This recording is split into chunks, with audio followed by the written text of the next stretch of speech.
entramos un poco, ¿han visto lo que es comercio de servicios? ¿Sí? ¿Han visto que hay un mecanismo? ¿Cómo se comercia el comercio de servicios?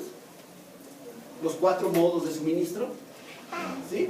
Bueno, para que tengas una idea, el comercio de servicios se comercia a través de 4 modos de suministro. Uno es el comercio transfronterizo. Es el que ustedes hacen todos los días cuando pagan su Netflix, cuando pagan su Spotify, ¿sí? Que es el transfronterizo, sin el desplazamiento del consumidor al lugar del consumo. El modo 2 es consumo en el extranjero.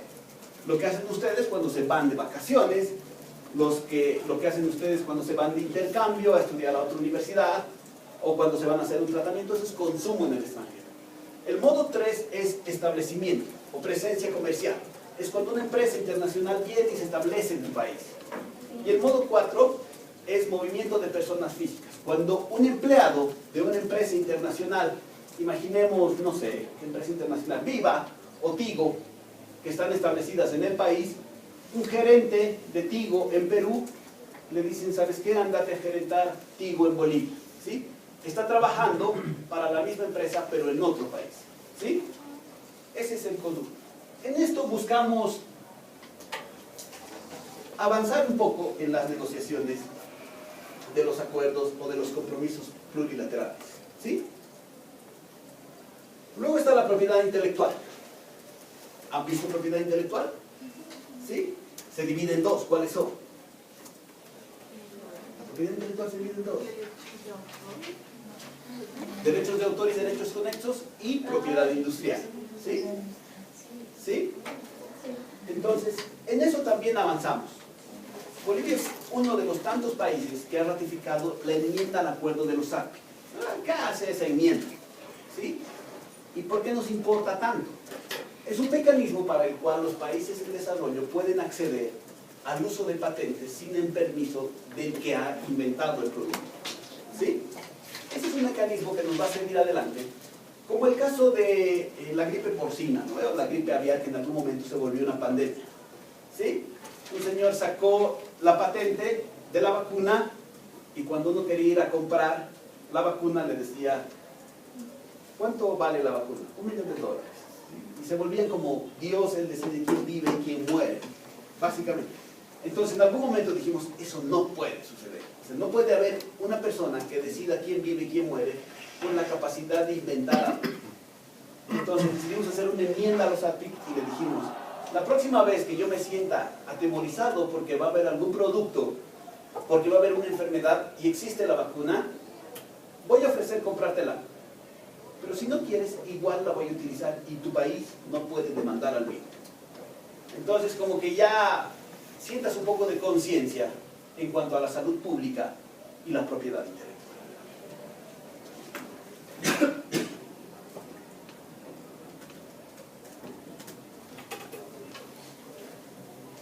Vamos a ir bajando un poco. Ya vimos el ámbito multilateral.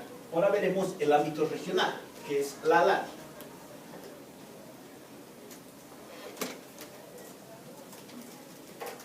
La LADI se crea en el 80, después de que en el 60 la LAD no funcionó, hubo muchos incumplimientos, pocos países, mal estructurada, y se crea la LAD.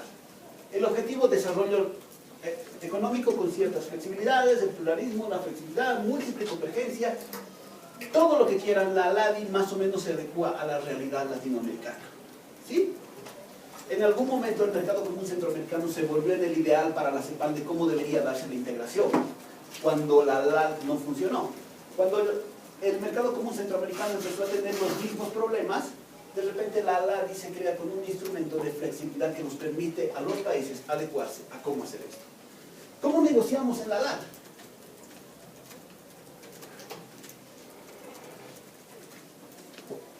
Primero están los acuerdos regionales, que son la preferencia arancelaria regional, que es una obligación de todos, donde participan todos los miembros de la LAD. Esta es como está la estructura de la LAD. 76 acuerdos vigentes, 7 acuerdos de alcance regional, 76 de alcance parcial, o digo 69 de alcance parcial. ¿Sí?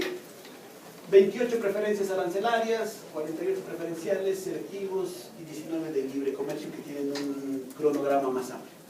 Esta es la negociación entre la LADI. Algo no está bien aquí, ¿sí? ¿Cuántos países tiene la LADI? 13. 76 acuerdos vigentes. ¿Cómo entre 13 países hay 73 acuerdos vigentes y todos están vecinos y vivimos juntos? ¿Cómo puede haber tal mezcla de acuerdos entre 13 países? Imagínense, tú eres un agente económico de un país de la LADI y quieres exportarle a otro país de la LADI. Tienes que sacar tu guía y decir, a ver, requisitos para exportar al país A, requisitos para el país B, requisitos para el país C, porque hay tal mezcla de compromisos y de niveles que si yo quiero venderle a él, no es la misma condición para venderle a él el mismo producto. ¿Sí? Un ejemplo claro sucede con los textiles en Bolivia. Si yo quiero venderle a textiles al Perú, tengo un requisito. Si yo quiero venderle textiles a Argentina, es un requisito totalmente distinto. Tan distinto que es inalcanzable.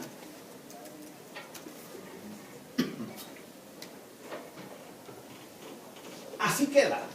Y es lo que los expertos llaman el spaghetti box. O sea, este es el pequeño espagueti solamente de la LADI.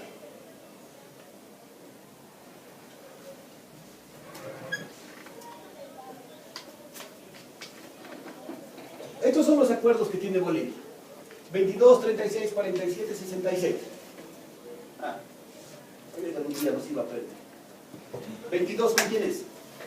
Chile. 36, 47, Cuba. 66, México. Antes se llamaba 31, ahora se llama 66. Ahí están. ¿Sí? ¿Desde cuándo están vigentes? El 66 es desde junio del 2010. Es de los últimos que hemos negociado. Que básicamente es igualito al 66, pero con otro nombre. ¿Cuál es la diferencia entre el 66 y el 31? Entre el acuerdo con México que existía y el que existe actualmente. Uno de los temas, ¿cuál es otro? Servicios e inversión. Y compras públicas. Son los 4 temas que sacamos del 31 y los renegociamos en el 66. Además de que cuando se llamaba 31 era Tratado de Libre Comercio.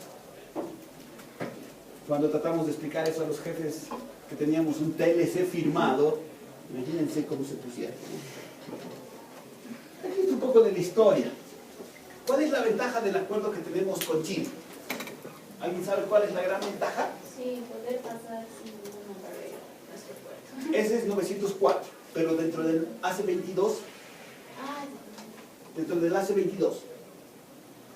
El tratado de 1904 es cierto lo que dice, es más irrestricto, amplio y libre tránsito.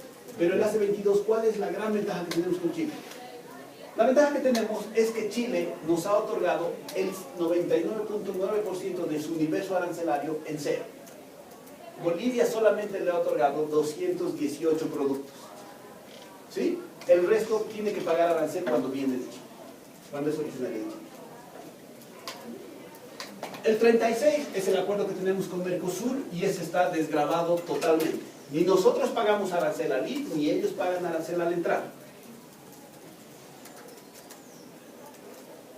El 47 con Cuba era un acuerdo medio light, pero no sé cuándo, sé que lo hicimos en 2009. Firmamos un protocolo adicional donde liberalizamos totalmente los productos para Cuba y los productos para Bolivia. Entonces, con Cuba y Bolivia no hay arancel. ¿Sí? Esto era muy bueno. Ustedes me dirán, ¿de qué sirve un arancel cero con Cuba? Así no produce nada. ¿Sí? La misma pregunta salía en 2009 cuando estábamos renegociando el protocolo adicional. En algún momento, el embargo tenía que parar. Con el avance en el último periodo de Obama, era una oportunidad dorada para los cubanos. Se estaban integrando al mundo y las medidas se iban a ir eliminando. Eso significaba que de repente Cuba iba a ser la segunda parte de Miami. Iba a ser un mercado muy importante. Iba a tener un gran potencial. Entonces Trump dijo, no, ya no quiero cubanos. Ya no. Entonces, pero la medida está dada. Tal vez no hoy. Tienen que tomar en cuenta que un acuerdo no es para hoy día, no es para mañana. Es para lo largo del tiempo. Quizá con el tiempo este acuerdo, que es el único que tiene Cuba en este sentido, sea una buena oportunidad, porque si bien no tenemos acuerdo con Estados Unidos, Cuba puede representar una isla importante de consumo con el paso de los años. Bueno, el 66, que es el que está con México, que está liberalizado el 98%. Que no se ha liberalizado con México, me dirán ustedes, que ese es el 2%. Bueno, si ven carnes, lácteos, trigo, sorgo, arroz, oleaginosas, arroz entre otros. Cuando me preguntan qué es lo que no hemos liberalizado con México, y uno ve a nivel ya más micro, es básicamente un taco. ¿Sí? Lo que corresponde a un taco no está liberalizado con México. ¿La pasta también está liberalizada? El palto está. Sí. Ah, bien. Ahora sí, ayer que no. En la 71 creo que no estaba, pero ahora sí. Está. Esto es lo que no está: carne, lácteos, trigo, sorgo, maíz, oleaginosas, azúcar, alcohol y otros, pero no está. La falta ya está. Yo entendería que sí. Nunca hemos exportado palta, ¿no? Nunca he tenido un problema, pero palta mexicana a Bolivia, sí. Eso sí les aseguro que está. O sea, ¿puede llegar palta mexicana a Bolivia? Puede. ¿Puedo evitarlo? También puedo evitarlo, porque eso cumple otro requisito que no es el arancelario. ¿Cuál? Medidas sanitarias y fitosanitarias. ¿Sí? Una medida sanitaria y fitosanitaria es realmente una medida de protección. Luego está el acuerdo de complementariedad económica y productiva entre Bolivia y Venezuela. Ustedes me dirán, pero este acuerdo no sirve. Quizá hoy no sirva, pero cuando lo firmamos en 2011 fue un buen acuerdo. ¿Sí? Casualmente, ese periodo fue cuando nos quitaron el ATPDA, un poco antes, ¿no? Y Venezuela consumió gran parte de los textiles bolivianos. ¿Sí? Entonces, uno puede decir, no, el comercio con Venezuela está destruido. Bueno, hoy está mal. Pero desde el 2006 que nos quitaron hasta el 2011, el comercio entre Bolivia y Venezuela fue muy fuerte y fue muy bueno para los agentes económicos bolivianos. ¿Sí? Hoy quizá sea distinto, pero bueno, hoy. Venezuela no es su primera crisis y no va a ser la última. Luego están los acuerdos unilaterales, los SGP. ¿Sí? No estoy seguro porque esto le pedí a los de mi oficina que me ayuden. Yo no veo tanto esto. Pero estos son los SGPs que tenemos. Estados Unidos, Canadá, Unión Europea, Japón, Suiza, Noruega. Los más fuertes. ¿Sí?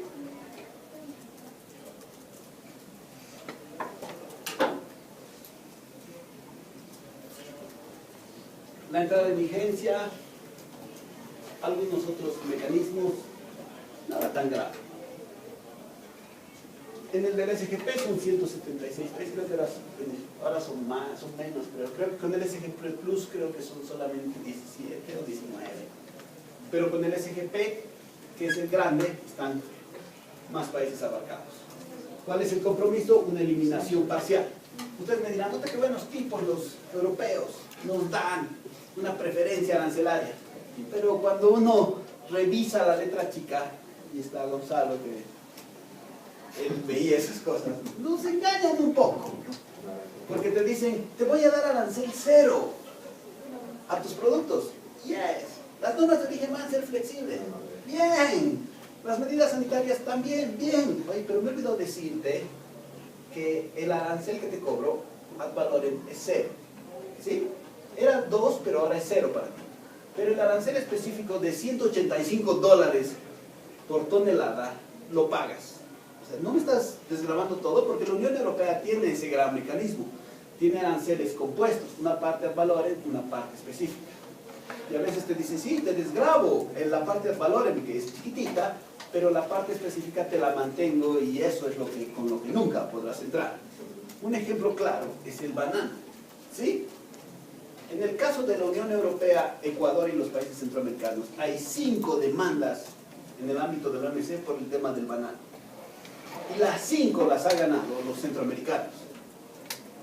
Hay tanto problema con el banano que en la OMC se ha creado el acuerdo del banano, ¿sí? Para permitirle a la Unión Europea seguir incumpliendo los compromisos multilaterales por el tema del banano, ¿sí? Si un día quieren aprender de solución de controversias y de mecanismos multilaterales, se leen los líos, los panels del banano y saben todo. Eso se los aseguro. Es en el único, o de los pocos acuerdos, o de las pocas demandas, donde se demanda GATT y propiedad intelectual desde distintos puntos de vista. Y como lo han planteado los centroamericanos, Ecuador y Colombia, siempre han ganado y lo han planteado bien. Si un día quieren saber de OMC, léanse esos acuerdos y van a saberlo todo.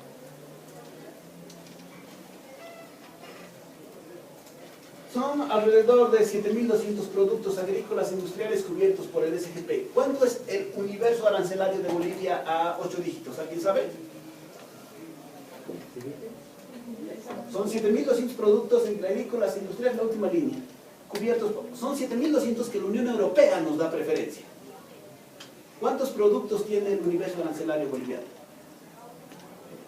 7.260 aproximadamente.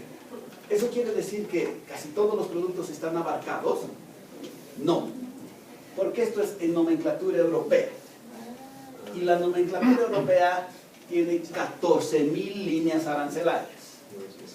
Sí, entonces no es que cuando uno ve ese número dice, todos los productos bolivianos. No, jefe, el problema es que es nomenclatura europea. Y son bastante vivos, ¿no? Porque a veces hay el mismo producto, agua, pero agua de invierno y agua de verano. O eso sucede mucho en las hortalizas o en los productos, en las frutas, ¿sí?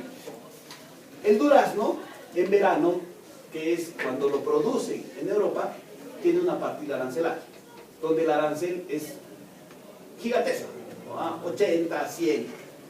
Pero cuando no lo producen en invierno, tiene otra partida arancelaria para el mismo producto. Entonces, cuando tú exportas en invierno, entras con arancel cero. Y cuando quieres exportar en verano, te dicen, no, ahora usted entra con la otra partida arancelaria. Entonces, Como las flores de Colombia. Exactamente. A Así Estados es. Unidos. Así es como nos engañan un poco. Pero están en su derecho. Están en su derecho. La pregunta es, entre lo legítimo y lo legal, ¿es coherente? Si yo te digo, puedes venir a clase todos los días, excepto los martes, que es cuando regalo nota, ¿es justo? Es legítimo. Yo decido quién entra a mi clase, ¿sí? Pero no es legítimo, ¿no? Porque yo no puedo entrar, no, porque solo le regalo a mis amigos. Bueno, el SGP de Japón, que es más chiquitito y que no representa tanto, pero cuando uno lo ve en números, es bueno. El de Canadá, que es otro que es importante. Y luego está el de Estados Unidos, ¿sí? Bueno, si volvemos un poco al de la Unión Europea, el de la Unión Europea no es tampoco que los europeos, antes de que me pase esto, agarran y te dicen, toma, buen hombre, aquí te regalo un SGP. Gracias, papá. Nada. Es como cuando tu papá te da y te dice, te voy a subir la mesada, ¿sí? Uy, yes. ¿Cuánto? Te voy a subir de 300 a 500. ¡Puta, qué bien! Sí, pero lavas el auto, limpias el jardín, recoges a tu hermana, ¿sí? No sales los sábados. Es básicamente así como nos lo da la Unión Europea. Te dice, te voy a dar un sistema generalizado de preferencias, pero tienes que cumplir 27 convenios internacionales y además operativizarlos. O sea, ¿qué cosas tengo que operativizar? Hablan de varios acuerdos y varias secciones: medio ambiente, trabajo, democracia, seguridad, distintos aspectos, bueno, que en parte son parte de la normativa boliviana. En algún momento tuvimos un problema con el apullico, por ejemplo. Era parte de nuestra cultura. Y nos decían, y tuvimos que hacer una reserva. Los europeos vinieron y nos dijeron, si no te aceptan la reserva, te voy a quitar. Entonces, fue un poco complicado, pero lo logramos. Luego está el trabajo infantil, que los niños de 12 años no deberían trabajar. Está bien, pero si fuéramos Alemania, somos Bolivia, las cosas no funcionan así. Luego está el SGP con Estados Unidos. El SGP con Estados Unidos es uno de los que nos sirve mucho porque exportamos muchos productos cuando se salió el ATPDA. Hoy estamos en el proceso de que si la nueva visión de Estados Unidos permite seguir manteniendo ese tipo de acuerdos. ¿Sí? Estos son los espacios de integración a los que pertenecemos. Los comerciales, CAN, ALADI, Mercosur, ALBA. Creo que hoy no he traído la presentación de ALBA. Comunidad andina compuesta por Bolivia, Ecuador, Colombia y Perú. Uno de nuestros principales mercados para el mundo. ¿Sí? Es donde más trabajamos mucho desde que se me pase la hora. ¿Sí? Se instituye una zona de libre comercio, para eso está destinada la comunidad andina. Es uno de los emblemas de la integración. Cuando uno ve integración en el mundo, lo primero que ve es Unión Europea, lo siguiente que ve es comunidad andina, ¿sí? Porque es uno de los entes que más se ha desarrollado, evidentemente con sus fallas, pero es uno de los que más ha crecido, ¿sí? Hoy quizá el Triángulo del Norte en Centroamérica es el que está avanzando bajo esta misma línea, pero con un criterio mucho más amplio y mucho más sesgado. Pero la comunidad andina es uno de los más importantes. ¿Cuáles son los acuerdos en negociación? El SGP con Estados Unidos, por lo que les decía que han venido a cuestionarnos ciertas políticas nacionales, pero los gringos siempre vienen y siempre te cuestionan todo. Así que no hay que decir que es un gran crimen. Luego está el SGP con Canadá, bueno, que han venido y nos han dicho que hay que actualizar ciertos datos que por el monto que representa, bueno, al final, si te regalan algo, recibilo. Y si tienes que hacer trabajar a un par de empleados públicos para que cumplan, que trabajen, por lo que para eso se les paga. En el marco de la LADI tenemos 3 negociaciones, Salvador, Panamá y Nicaragua. Entonces me dirán, ¿pero qué representa eso para nosotros mercados así chiquititos? ¿Sí? Ese es uno de los grandes problemas que tenemos en la oficina cuando tenemos que explicar, es que estos mercados son importantes. Y cuando nos toca explicar, nos dicen, ¿por qué es importante un acuerdo con Salvador y Nicaragua? Dime. Señor, porque Salvador y Nicaragua tienen más acuerdos con países desarrollados que ningún otro centroamericano. ¿Y de qué me sirve la complementariedad? ¿Sí? Si yo quiero venderle a la Unión Europea textiles, no cumple el requisito de origen, que es una de las principales medidas. A no ser que tenga un acuerdo.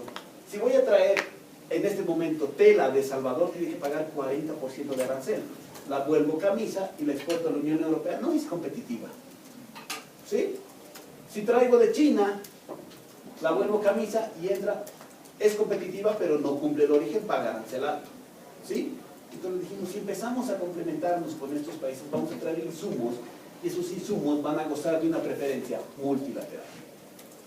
Entonces, lo que estamos viendo no es el mercado de Centroamérica, estamos viendo los insumos que podemos traer de ahí para ingresar a mercados que sí dan preferencia cuando cumplimos el requisito de origen. Entonces, en el caso de Salvador y Nicaragua, representan un buen mercado. Es sencillo. ¿Podemos venderle a Estados Unidos? Sí, porque la tela representa un gran porcentaje del textil final, en valor. Y eso nos va a permitir venderle a Estados Unidos como si fuera un textil salvadoreño, pero con mano de obra boliviana. ¿Sí? Entonces son cosas que nos permiten esa negociación. O sea, cuando tratamos de explicar, tienen que entender que es difícil negociar un acuerdo. O sea, negociar un acuerdo comercial no implica bienes. Bienes, al final los aranceles se eliminan, o si somos China van desapareciendo. El tema es servicios, propiedad intelectual, temas ambientales, los que van conformando el gran problema en una negociación. Esos son los temas que duelen. ¿Sí? Bueno, y Panamá cuando vio que estábamos negociando con Nicaragua y Salvador y que el RON pagaba un arancel del 40% y que estaban perdiendo un mercado porque Cuba, que no paga arancel, nos vende. Buen RON también dijo, no, yo quiero un acuerdo con ustedes. Y la oferta fue sencilla. Me dan RON y yo les doy todo lo que quieran. Entonces, hay que ver cuánto representa el costo fiscal, ¿no? El otro día hacíamos unos cálculos que son como $2 millones que se pierden en impuestos si uno importa RON con arancel cero desde Panamá. Pero esos $2 millones se vuelven escuelas, caminos, hospitales. Pero también los impuestos de los productos que van a ingresar a Panamá también son escuelas, caminos y hospitales. Entonces ahí estábamos haciendo esa pequeña evaluación de ¿Perdemos 2 millones o cuánto ganamos en la creación de empleo y trabajo e impuestos en el mercado interno? Panamá también es un mercado interesante. Ya lo que les debe interesar es el proceso de adhesión a Mercosur, ¿sí? Que es uno de los más grandes.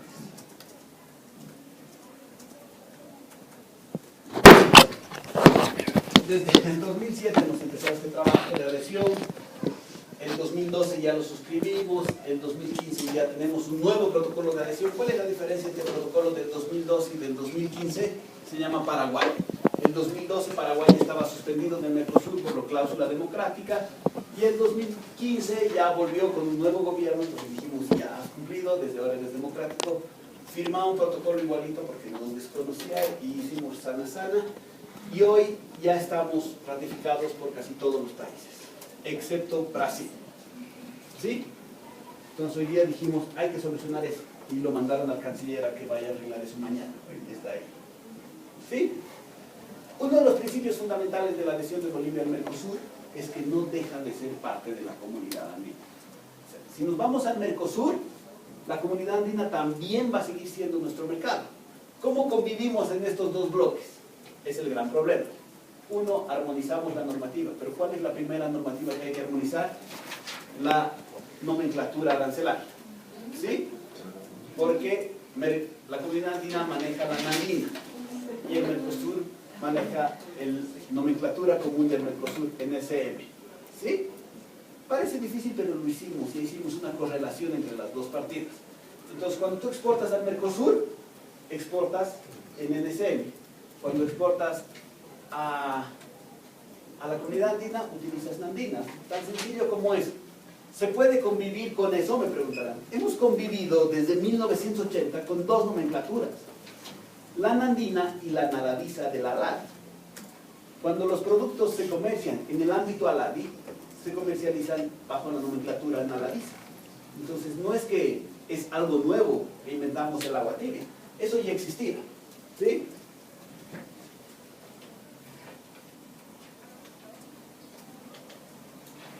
Respetan la negociación con terceros que tienen Mercosur y si quieren nosotros también podemos adherir.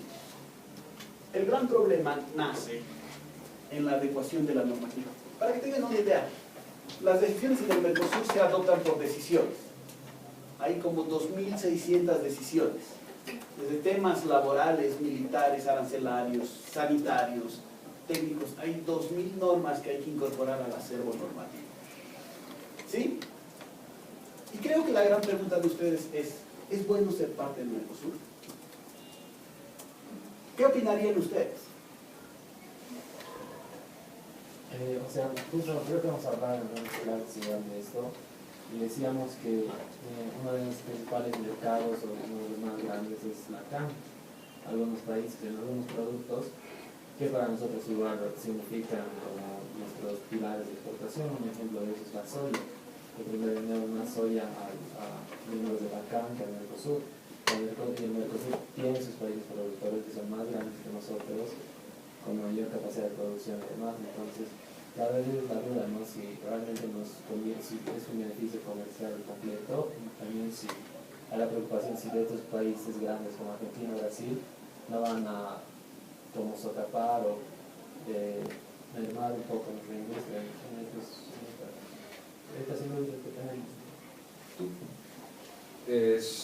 Bueno, lo que se puede es muy cierto, ¿no? La CAN respecto al comercio entre Bolivia y los países componentes de la CAN es muy relevante, ¿no? Por decir sea.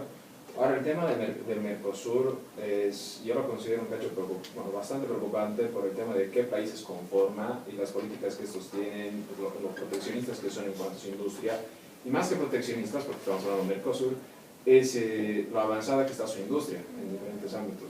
Ahorita hablamos de producción de soya boliviana versus la brasileña, creo que no podemos discutir. No, ese es el gran temor que existe en el sector privado. ¿Sí?